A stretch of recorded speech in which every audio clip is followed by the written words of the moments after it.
Exercise 1.3, question number 1. Find the HCF highest common factor of number using prime factorization methods. Students, question number 1 के 6 question हैं जिनके हमने highest common factor मालूम करने हैं factorisation method से। क्वेश्चन नंबर 1 है हमारे पास 6 and 9 जिसके हमने फैक्टर्स मालूम करने हैं। स्टूडेंट्स, सबसे पहले हम 6 के फैक्टर्स मालूम करते हैं। 2 3 ज़ा 6, 3 1 ज़ा 3। अब हम 9 के फैक्टर्स मालूम करते हैं। 3 3 ज़ा 9, 3 1 ज़ा 3। इन फैक्टर्स को हम तरतीब से लिखेंगे। Students, 6 is equal to 2 multiply 3। ये जो फैक्टर्स होंगे इनको आपने तरतीब से लिखना है। अब हम 9 के फैक्टर्स लिखते हैं। 3 मल्टीप्लाई 3। अब इन दोनों में जो कॉमन होगा उनके ऊपर हम बॉक्स बना देंगे। अब स्टूडेंट्स, 3 यहाँ भी मौजूद है, यहाँ भी मौजूद है, तो ये हमारा कॉमन फैक्टर है। यही आपका एचसीएफ फैक्टर होगा, यानी कि हाईएस्ट कॉमन फैक्टर होगा।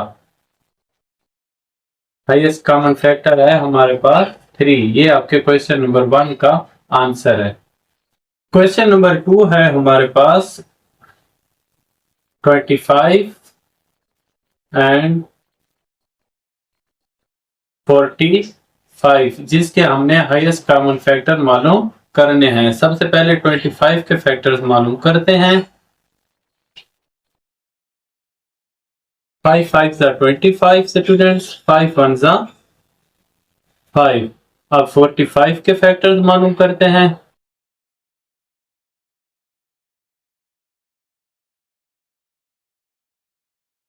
3 1 ज़ा 3, 1 कैरी देंगे। 3 5 ज़ा 15, 3 5 ज़ा 15, 5 1 ज़ा 5। अब इन फैक्टर्स को हम तरतीब से लिखते हैं। स्टूडेंट्स, सबसे पहले 25 के फैक्टर्स लिखेंगे। 25 इज इक्वल टू 5 मल्टीप्लाई 5।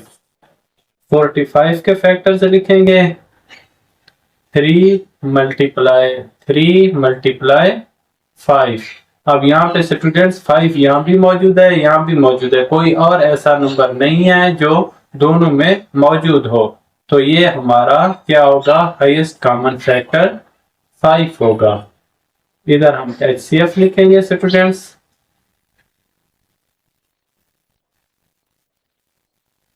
हमारा हाईएस्ट कॉमन फैक्टर 5 है। ये आपके क्वेश्चन नंबर 2 का आंसर है।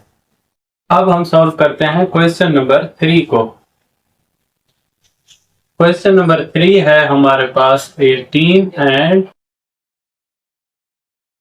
28। सबसे पहले 18 के फैक्टर्स मालूम करते हैं स्टूडेंट्स। 2 9 ज़ा 18, 3 3 ज़ा 9, 3 1 ज़ा 3। अब 28 के फैक्टर्स मालूम करते हैं। 2 1 ज़ा 2, 2 4 ज़ा 8, 2 7 ज़ा 14, 7 1 ज़ा 7। अब इन फैक्टर्स को हम तरतीब से लिखते हैं। सबसे पहले 18 के फैक्टर्स लिखेंगे। 2 मल्टीप्लाई 3 मल्टीप्लाई 3। अब 28 के फैक्टर्स लिखते हैं। 2 मल्टीप्लाई 2 मल्टीप्लाई 7। अब यहाँ पे स्टूडेंट जो कॉमन फैक्टर है वो 2 है। 2 यहाँ भी मौजूद है और यहाँ भी मौजूद है, कोई और ऐसा नंबर नहीं है जो दोनों फैक्टर्स में मौजूद हो, इसीलिए ये 2 हमारा हाईएस्ट कॉमन फैक्टर होगा, यानी कि हमारा एचसीएफ होगा। ये आपके क्वेश्चन नंबर 3 का आंसर है। अब हम सॉल्व करते हैं क्वेश्चन नंबर 4 को। क्वेश्चन नंबर 4 है हमारे पास 5 30 and 16 जिनके हमने फैक्टर्स मालूम करने हैं। सबसे पहले हम 5 के फैक्टर्स मालूम करते हैं स्टूडेंट्स। 5 1 ज़ा 5, 30 के फैक्टर्स मालूम करेंगे। 2 1 जा 2, 2 5 जा 10, 3 5 जा 15, 5 1 जा 5। अब 60 के फैक्टर्स मालूम करते हैं स्टूडेंट्स। 2 3 जा 6, 0 का 0, 2 1 जा 2, 1 कैरी जाएगा, 2 5 जा 10, 3 5 जा 15, 5 1 जा 5। अब इन फैक्टर्स को हम तरतीब से लिखते हैं। सबसे पहले 5 के फैक्टर्स लिखेंगे। 5 का फैक्टर 5 है। 30 के फैक्टर्स को लिखेंगे स्टूडेंट्स। 2 multiply 3 multiply 5। 60 के फैक्टर्स लिखते हैं। 2 मल्टीप्लाई 2 मल्टीप्लाई 3 मल्टीप्लाई 5। अब यहाँ पे स्टूडेंट्स जो कॉमन फैक्टर है वो ओनली 5 है। 5 यहाँ भी मौजूद है, यहाँ भी मौजूद है, यहाँ भी मौजूद है। कोई और ऐसा नंबर नहीं है जो तीनों में मौजूद हो। इसीलिए हम 5 को हाईएस्ट कॉमन फैक्टर बनाएंगे। यहाँ पे स्टूडेंट्स HCF लिखेंगे।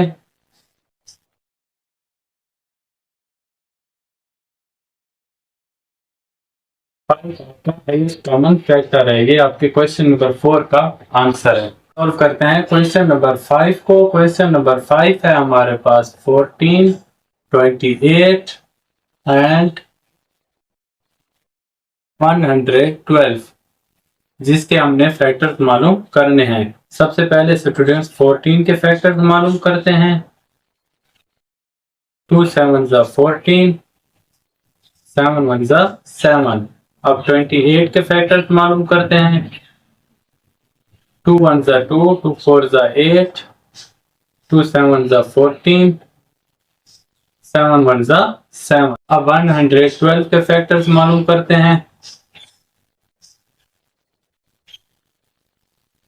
2 5 जा 10, 1 कैरी जाएगा, 2 6 जा 12, 2 2 जा 4, 1 कैरी जाएगा, 2 8 जा 16, 2 1 जा 2, 2 4 जा 8,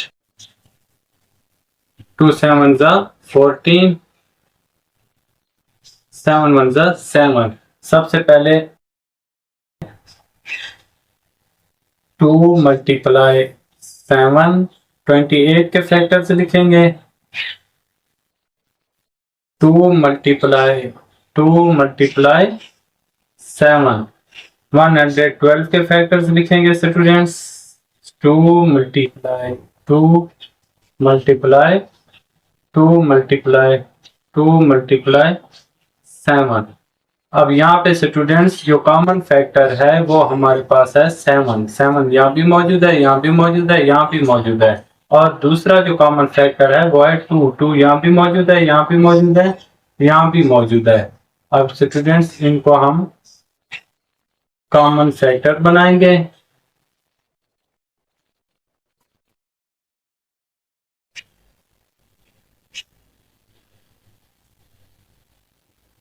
अब यहाँ पे स्टूडेंट्स हमारे पास 2 कॉमन फैक्टर है। जब भी आपके पास 2 कॉमन फैक्टर हो उनको अपने आपस में मल्टीप्लाई कर देना। 2 7 जा 14, यानी कि हमारा हाईएस्ट कॉमन फैक्टर क्या बन जाएगा? 14 बन जाएगा। यहाँ पे हम लिखेंगे HCF। HCF हमारा क्या है? 14। ये आपके क्वेश्चन नंबर 5 का आंसर है। अब हम सॉल्व करते हैं क्वेश्चन नंबर 6 को।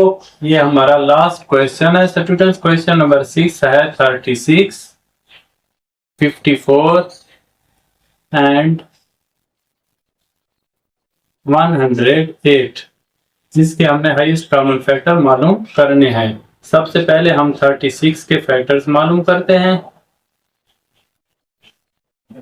2 1 जा 2, 1 कैरी जाएगा, 2 8 जा 16, 2 9 जा 18, 3 3 जा 9, 3 1 जा 3।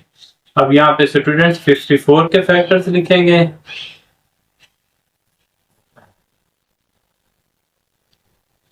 2 2 जा 4, 1 कैरी जाएगा, 2 7 जा 14। अब यहाँ पे स्टूडेंट्स 3 पे लिखेंगे। 9 जा 27, 3 3 जा 9, 3 1 जा 3। अब हम 108 के फैक्टर्स मालूम करते हैं। 2 5 जा 10, 2 4 जा 8, 2 2 जा 4, 1 कैरी जाएगा, 2 7 जा 14, 3 9 जा 27, 3 3 जा 9, 3 1 जा 3। अब इन फैक्टर्स को हम तरतीब से लिखेंगे। सबसे पहले हम लिखते हैं 36 के फैक्टर्स। 2 multiply 2 multiply 3 multiply 3। फिर 54 के फैक्टर्स को लिखेंगे स्टूडेंट्स। 2 multiply 3 multiply 3 multiply 3। अब 108 के फैक्टर्स लिखते हैं। 2 मल्टीप्लाई 2 मल्टीप्लाई 3 मल्टीप्लाई 3 मल्टीप्लाई 3। अब यहाँ पे स्टूडेंट्स पहले तो हमारे पास 2 कॉमन फैक्टर है। 2 यहाँ भी मौजूद है, यहाँ भी मौजूद है, यहाँ भी मौजूद है। एक हमारे पास जो हाईएस्ट कॉमन फैक्टर है वो 2 है। उसके बाद है हमारे पास 3 स्टूडेंट्स। 3 यहाँ भी मौजूद है, यहाँ भी मौजूद है, यहाँ भी मौजूद है।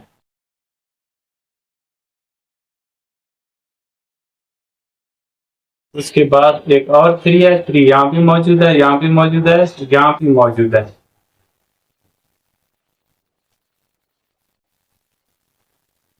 अब यहाँ पे स्टूडेंट्स हमारे पास 2 कॉमन फैक्टर है, 3 कॉमन फैक्टर है और 3 कॉमन फैक्टर है। जब भी हमारे पास 1 से ज्यादा कॉमन फैक्टर आते हैं तो हम उनको आपस में मल्टीप्लाई करते हैं। 2 मल्टीप्लाई 3 मल्टीप्लाई 3। 2 3 जा 6, 6 3 जा 18। जब भी स्टूडेंट्स आपके पास एक नंबर से ज्यादा कॉमन फैक्टर हो और आपने हाईएस्ट कॉमन फैक्टर मालूम करना हो तो आपने उनको आपस में मल्टीप्लाई करके जो भी आंसर आएगा वो आपका हाईएस्ट कॉमन फैक्टर होगा। यहाँ पे हम HCF लिखेंगे इज इक्वल टू 18। ये हमारा 18 हमारा हाईएस्ट कॉमन फैक्टर है। ये आपके क्वेश्चन नंबर 6 का आंसर है। स्टूडेंट्स अगर आपको वीडियो पसंद आई तो हमारे चैनल को सब्सक्राइब करना ना भूलें। अपने दोस्तों के साथ इस वीडियो को शेयर करें, लाइक करें। मिलते हैं नेक्स्ट वीडियो में। वस्सलाम, शुक्रिया।